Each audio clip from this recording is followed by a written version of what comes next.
In 1120, Geoffrey de Clinton was given a major task by King Henry I to erect a castle on a rise of land surrounded by marshes, and so create a powerful stronghold for royal authority in the region.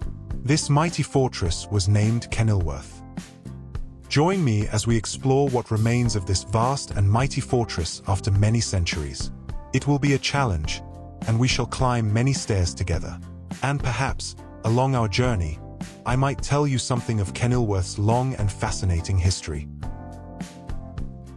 The castle is entered via a long neck of land that was once surrounded by water-filled moats and protected by ramparts and several gates. Not much remains of the outer bailey and the gatehouses today, but instead, we are greeted by a visitor center with a wide range of souvenirs.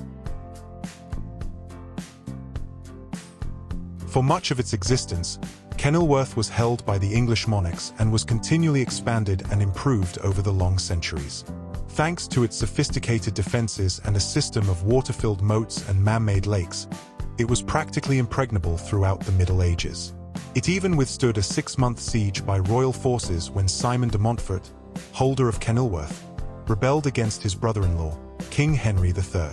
After de Montfort fell at the Battle of Evesham, the royal army set out to take Kenilworth, which was held by Simon de Montfort the Younger, a man every bit as defiant as his father and prepared to resist the besiegers. Montfort defended the castle with true gallantry.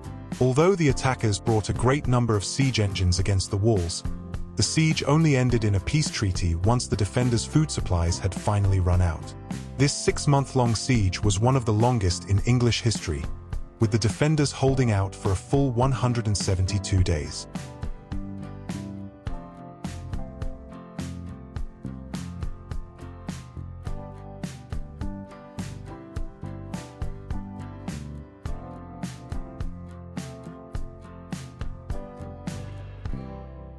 In the second half of the 14th century, Kenilworth passed by marriage to John of Gaunt, who began an extensive reconstruction of the castle, transforming it from a military stronghold into a Renaissance-style residence.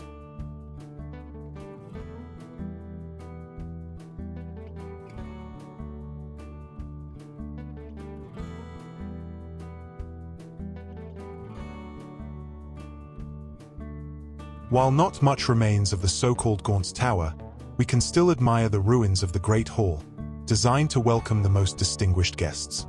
This elegant room, lit by grand windows, was a world away from the austerity of a medieval fortress. It was a showpiece of a space, declaring to all, "Behold, visitor, how wealthy and powerful my owner is."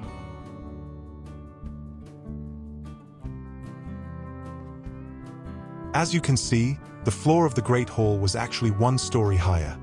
Today, we are standing in what might be described in modern terms as the service and utility area. When Gaunt's son became King Henry IV, Kenilworth once again found itself in royal hands. For the next 150 years, it became a favored residence of the Lancastrian monarchs. Even into the 15th and 16th centuries, the House of Tudor continued to use the castle, and it may interest you to know that Henry VII had a tennis court built here. In 1563, Queen Elizabeth I granted Kenilworth to her close friend and favorite, Lord Robert Dudley, Earl of Leicester. Leicester's ambitions were grand. He built a new gatehouse and, within the castle walls, erected a new 4-story building designed specifically for Queen Elizabeth and her court. We shall now set off together to explore this, the so-called Leicester's building. Inside, a sturdy metal staircase and viewing platforms have been installed. The climb is somewhat physically demanding, and if you have no head for heights, this particular adventure might not be quite for you.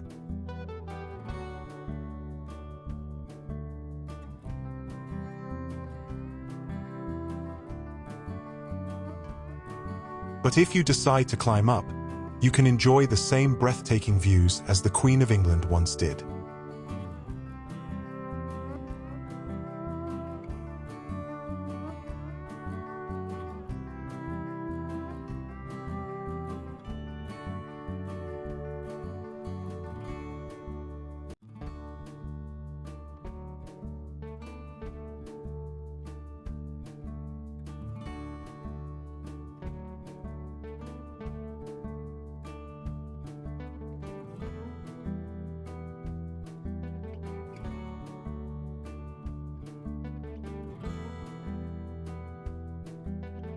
If you've already caught your breath after climbing all those stairs, it's time to move on and explore the best preserved part of the castle, Leicester's gatehouse, which over the centuries was converted into a private dwelling. The lower section of the gatehouse is open to visitors, and today, you will find a small museum exhibition inside.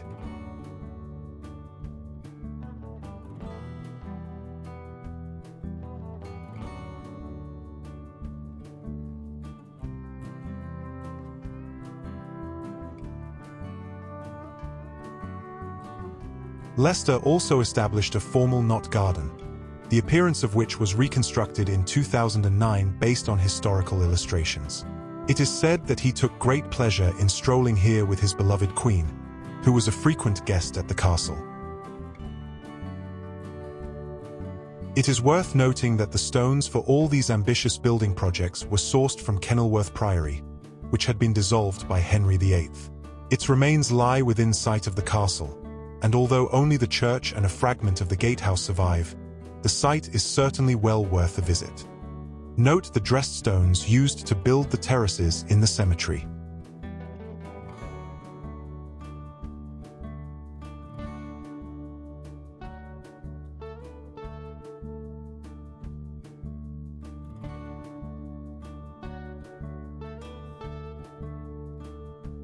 The glory of Kenilworth finally faded during the English Civil War.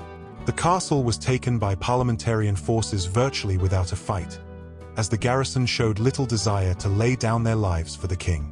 The parliamentarians held the castle for several years, but eventually concluded that maintaining a garrison there was too costly. They decided it would be better to slight the castle, rendering it useless for defense, and then abandon it. After all, this was the unfortunate fate that befell most English castles at the time. The main keep was breached, the curtain walls torn down, the moat drained, and the interior furnishings sold off. The very stones and timbers of the buildings were auctioned off as mere construction material.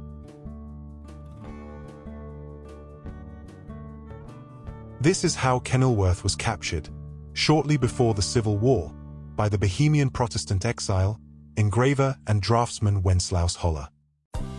Visible from afar, the ruins of Kenilworth became a popular tourist attraction as early as the 18th century.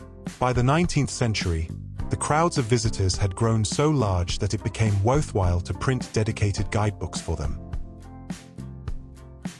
Despite its unfortunate fate, Kenilworth remains a striking monument to power, and its monumental ruins are a popular attraction to this day. I hope this short video, which I trust you'll support with a like, inspires you to visit this magnificent place. Don't forget to subscribe, as we'll soon be taking you on another fascinating journey. Take care, and I shall see you in the next episode of our journeys through England.